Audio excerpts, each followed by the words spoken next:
Goeiemôre, baie welkom by kerk, dankie dat jy saam kyk. Party van julle hou nog vakansie, ander is al terug, skole begin môre.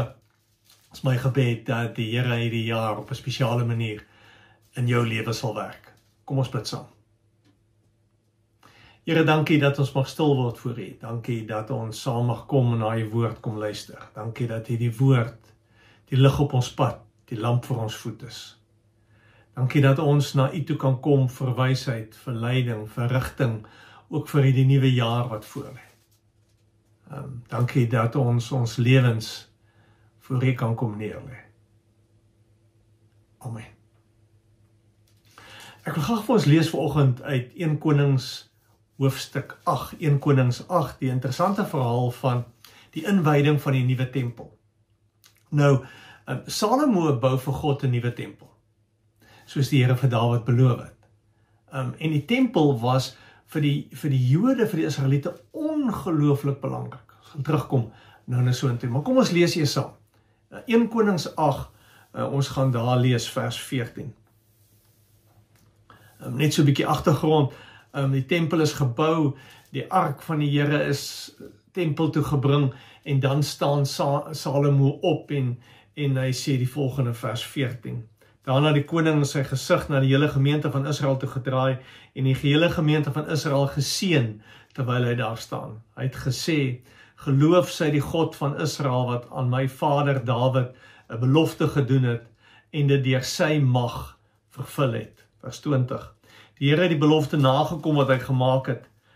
Ek het my vader Dawid se plek geneem en op die troon van Israel gekom soos die Here beloof het.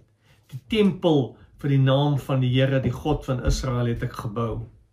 En die ark waarin die verbond van die Here is het, wat hy met ons voorvaders gesluit het, toe hy hulle uit Egipte gebring het, het ek daar gesit. En dan bid Salomo. Dan bid hy vir die volk, dan bid hy saam met die volk teenoor die Here. Maar hy sê in vers 27, sou God werklik op die aarde woon? Die hemel, selfs die hoogste hemel kan U nie bevat nie. Hoe dan nog hierdie tempel wat ek gebou het? En dan is daar 'n klomp sake wat Salomo aanspreek in sy gebed. En hier op die einde dan sê hy net in vers 61, mag julle met volle oorgawe voor die Here ons God lewe, volgens sy voorskrifte, en julle hou aan sy gebooie, soos dit vandag is. Mag julle met volle oorgawe voor die Here ons God leef. En dit is interessant, die Hebreëse woord wat hy hier gebruik is die woord lebab, wat beteken hart, siel, the inner man, wat eintlik maar beteken alles aan jou binnekant. Alles waarmee jy dink en voel, alles waarmee jy lewe.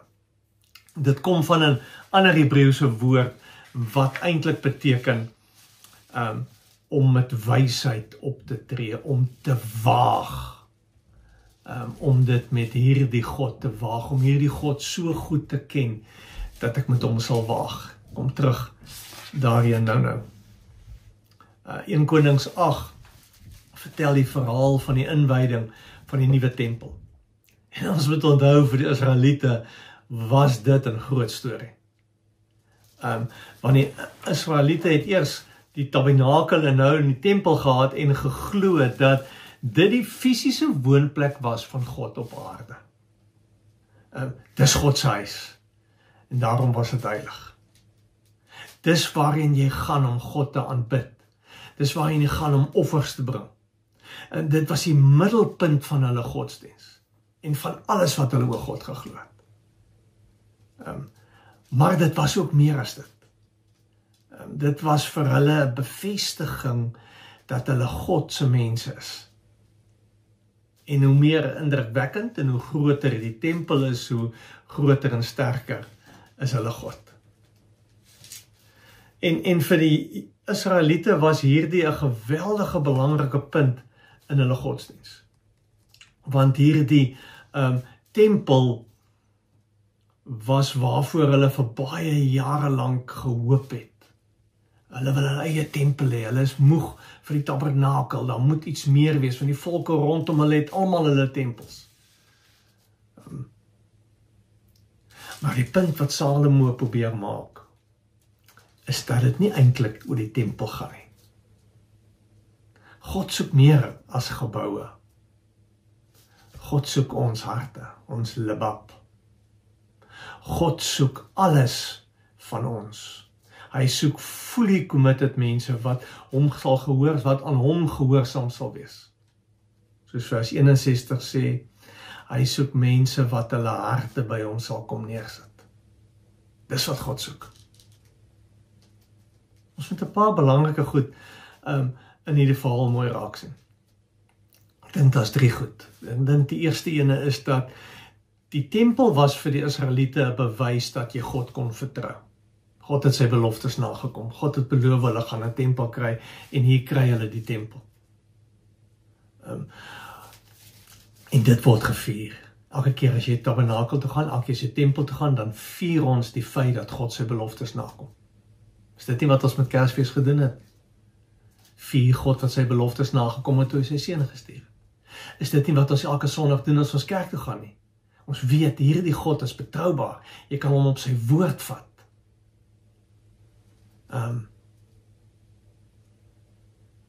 Ons het kerk om God elke keer in die middel neer te sit van dit alles.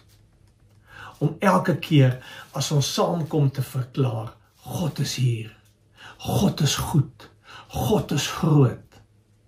Ek kan God op sy woord vat. Hy sal sy beloftes nakom. En hierdie God gee die eerste tree na ons toe. Hier is die tempel. En dit was belangrik geweest vir die Israeliete, omdat hulle daarin ook gesien het, God wat na hulle toe kom, God wat in hulle midde kom lewe,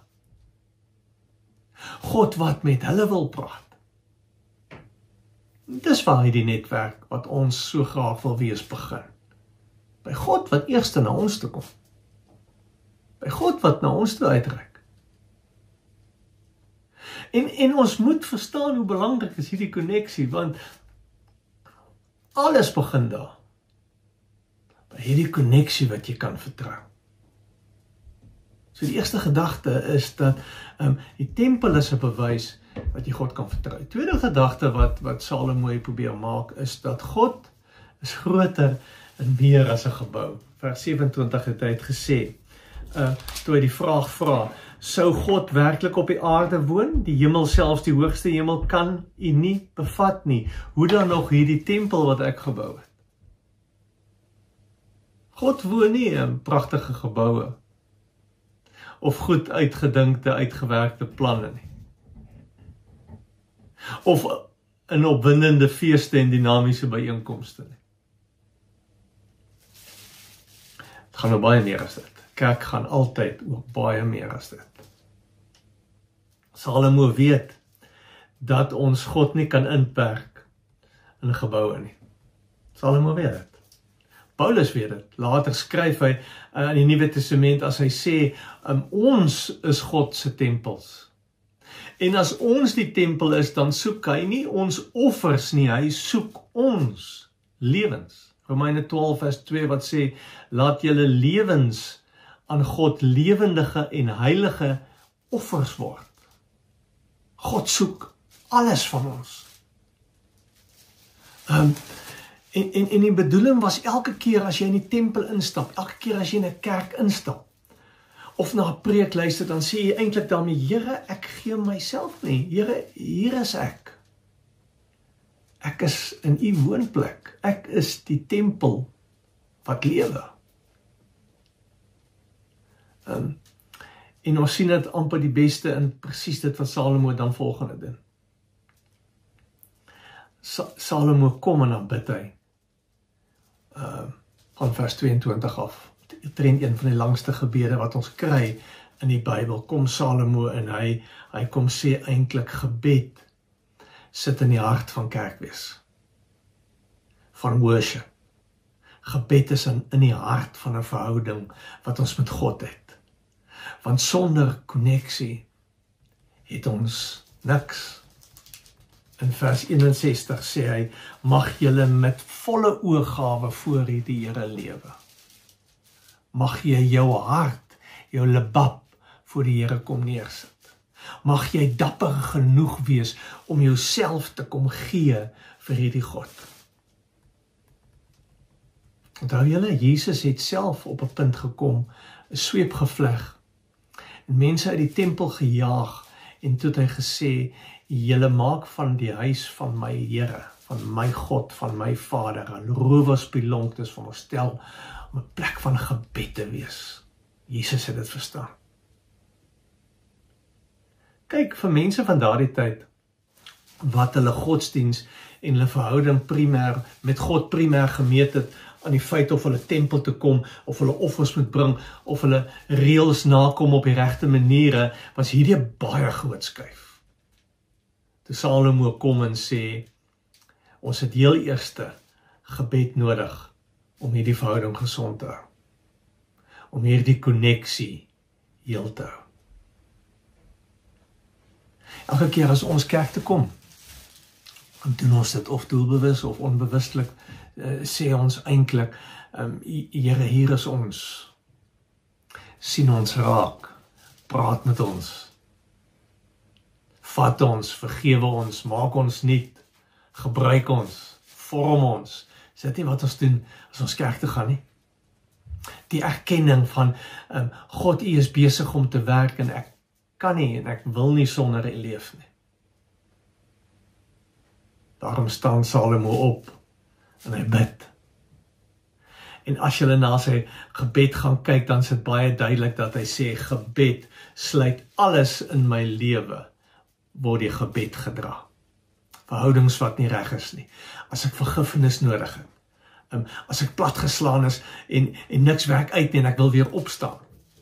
As ek magteloos uitgelewe is magte groter as ek. As ons lewens voortbestaande gesondheid bedreig word. As ek wil terugkom na die Here. As ek verhoudings wil regmaak, as ek wil vergewe, as ek wil nuut word. As ek my hart vir mense moet oopmaak. Elke faset van jou lewe, kom Salomo en sê, Here, hier is dit, ons bid hiervoor. Dis interessant. Selfs vir ons vyande bid Salomo, selfs vir mense wat nie deel is van Israel nie, bid hy en sê, Here, laat ons die poorte van hierdie tempel oophou, want almal is welkom. Amper asof Salomo wil sê, gebed dra my verhouding met God, gebed dra my verhouding met die wêreld waarin ek leef, dra my verhouding met mense. En gebed is die enigste manier hoe ons dit gaan regkry. Want gebed vat jou altyd terug na die Here toe. Daarom maak jy jou hart oop. Daarom sit jy jou lewe voor die Here neer. Erken jou magteloosheid, erken jy jou honger, erken jy jou, ek kan nie, Here. En dis die kragtigste wat jy kan doen. Daar's niks groter en sterker as dit nie. Begin, weer bid. Maak tyd voor. Gaan sit net by die Here en praat met hom. Stort jou hart uit. Soos vers 61 sê, may your hearts be fully committed. Leef met volle oorgawe voor die Here. Geef vir hom alles. Waaroor bid jy? Wat 'n gebede leef in jou hart. Want jou gebede sê, wat is dit wat vir jou belangrik is? En nou moet ons as gemeente dieselfde vra, ons staan voor 'n nuwe jaar. Waaroor bid ons as gemeente? Bid ons dat God sy beloftes sal waarmaak. Bid ons dat God in ons lewens sy tempel sal kom neersit. Dat ons die lewende offers is wat 'n verskil gaan maak. Bid ons. Dis amper 'n belangrike vraag. Salomo het geweet as ons hierdie punt mis, dan mis ons God.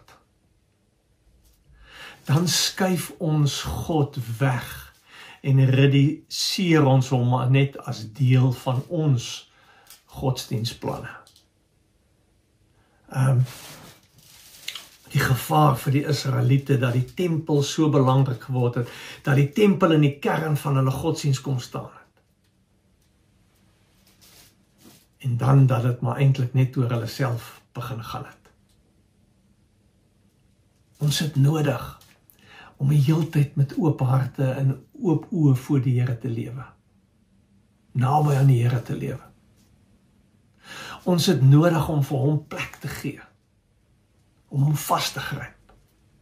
Dan verstaan ons godsdienst. Want sonder hierdie konneksie het ons niks. So maak jou hart oop. Leef met volle oorgawe voor die Here. Soos die Hebreëse woord labab vir ons sê, is alles aan jou binnekant, alles aan jou buitekant, alles wie jy is, gaan sit dit neer voor die Here. Wees dapper genoeg om het vir God te gee. Wees dapper genoeg om hierdie jaar vir God te gee, om jou drome, jou vrese, jou bekommernis, jou familie, jou kinders, jou ouers vir God te kom gee. Wees dapper genoeg om tyd te maak vir God elke dag. Nie halfpad, as jy lus is, of as jy onthou, of as iemand jou daaraan herinner, of as dit sleg gaan, of uit gewoonte nie. Waarom ek jy dit bedoel? Kom ons doen dit. Wil afsluit. Ons staan voor nuwe jaar. Ons het die kans om 'n nuwe tempel te bou. Kom ons begin, daar waar Salomo begin het, by die eerste tempel. Kom ons begin op ons knieë. Kom ons doen dit met volle oorgawe. En met ons harte oop voor God. Kom ons bid. Here, dankie dat ons mag stil word voor U. Dankie Here dat ons kan kom vra dat U in ons harte sal inkyk en raak sien wie ons is. Here, ons wil U met volle oorgawe dien. Ons wil voor U kom lewe. Ons wil aan U vashou en aan U alleen kom vashou, Here. U ken al ons planne, U ken ons drome. U weet wat is daar wat ons graag hierdie jaar wil doen, waarna ons uitsien. U weet waarvoor ons bang is. U weet van alles wat in ons hart is, Here. Ons wil dit kom oopmaak. Here, ons wil hierdie konneksie met U wil ons oppas. Ons wil tyd maak vir U in ons lewens. Ons wil voor U leef met oorgawe. Ek bid vir ons gemeente. Ek bid vir elke wijk, Here. Ek bid vir elke predikant in ons gemeente. Ek bid vir elke leier, vir elke ouer. Ek bid vir elke kind, Here. Ek bid vir almal wat single is in ons kerk, Here. Dankie dat U met elkeen van ons 'n pad stap. En dat U met ons gemeente 'n pad stap en vir ons as gemeente op die pad sal lei wat U wil hê ons moet stap. Ons wil U volg met ons hele hart, Here. Amen. Ons kry 'n geleentheid om vir die Here te dien met ons offergawes. Julle sien, daar is 'n lang lys plekke, maniere waarop jy kan gee. Dankie dat julle daarmee erns maak. Dankie dat jy ook jou hart daar kom neersit. Mag die Here julle seën. Mag jy met volle oorgawe die Here dien. Mag jy jou hart oopmaak en met die Here gaan neersit. Amen.